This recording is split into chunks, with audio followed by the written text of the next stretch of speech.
శాసనమండలి సభ్యునిగా అవకాశం కల్పించిన సీఎం చంద్రబాబు, మంత్రి నారా లోకేష్, ఎమ్మెల్సీ అభ్యర్థి బీద రవిచంద్ర కృతజ్ఞతలు తెలిపారు. టీడీపీలో బలహీన వర్గాల వారికి అవకాశం కల్పిస్తారని మరోసారి రుజువైందని అంటున్న ఎమ్మెల్సీ అభ్యర్థి బీద రవిచంద్రతో మా ప్రతినిధి Kranti face to face.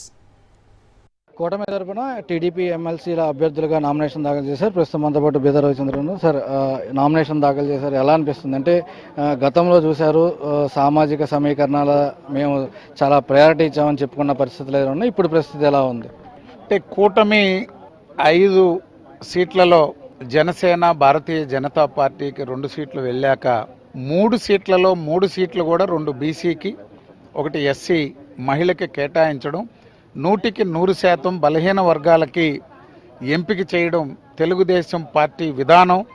Telugu Desam పార్టీలో బలహీన వర్గాలకి ఏ విధంగా అవకాశాలు కల్పిస్తారనేటువంటి దానికి మా ముగ్గురు ఎంపికే బీటీ నాయుడు గారు రాయలసీమ నుంచి, ఉత్తరాంధ్ర నుంచి గ్రీష్మ గారు, నేను కోస్తా నుంచి ఎంపిక కావడం, అదేవిధంగా బలహీన వర్గాలకి 100కి 100% సీట్లలో ముగ్గురికి కూడా అవకాశం కల్పించడం చంద్రబాబు నాయుడు గారు, నారా లోకేష్ గారు తీసుకున్నటువంటి ఒక నిర్ణయంతో బలహీన వర్గాలందరిలో కూడా ఒక సంతోషం వ్యక్తపరుస్తుంది. అయితే గతంలో R4 జోన్కి సంబంధించి కొంత ప్రాతినిధ్యం తగ్గిందనే వాదన కూడా అనిపించింది. ఈసారి ఎలా అనిపిస్తుంది? అంటే ఆనాడు ఉన్నటువంటి రాజకీయ పరిస్థితులు, ఆ జిల్లాల్లో ఎట్టి పరిస్థితుల్లో మెజారిటీ సీట్లు తీసుకురావాలనేటువంటి ఆలోచనతో కొన్ని మార్పులు చేర్పులు చేశారు.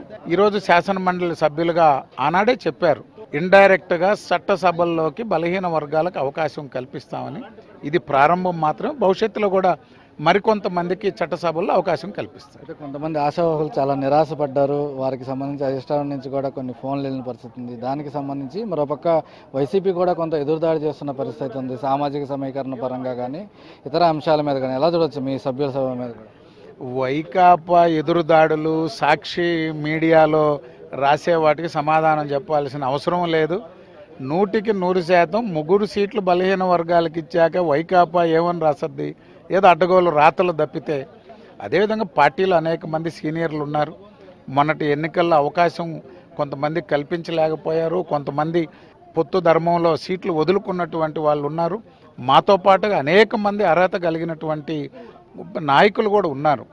కానీ ఇప్పుడున్నటువంటి సమీకరణలో మాకు అవకాశం కల్పించారు. అందరికీ కూడా పార్టీలో అవకాశాలు ఉంటాయి, తప్పకుండా అందరిని కూడా గౌరవం కల్పిస్తారు. ఖచ్చితంగా రాబోయే రోజుల్లో పూర్తి స్థాయిలో ఏదైతే తమ మీద నమ్మకం పెట్టుకుని అవకాశం కల్పించారో ఆ నమ్మకాన్ని ఖచ్చితంగా వమ్ము చేయకుండా కాపాడుకుంటాం. అదేవిధంగా రాబోయే రోజుల్లో పూర్తి స్థాయిలో ప్రభుత్వ పరంగా ప్రజలకి సేవ చేసే విధంగా కూడా తాము సిద్ధంగా ఉన్నామంటూ కూడా చెప్తున్న కెమెరా పర్సన్ రాజ్ కుమార్తో క్రాంతి, రాజ్ న్యూస్, అమరావతి నుంచి.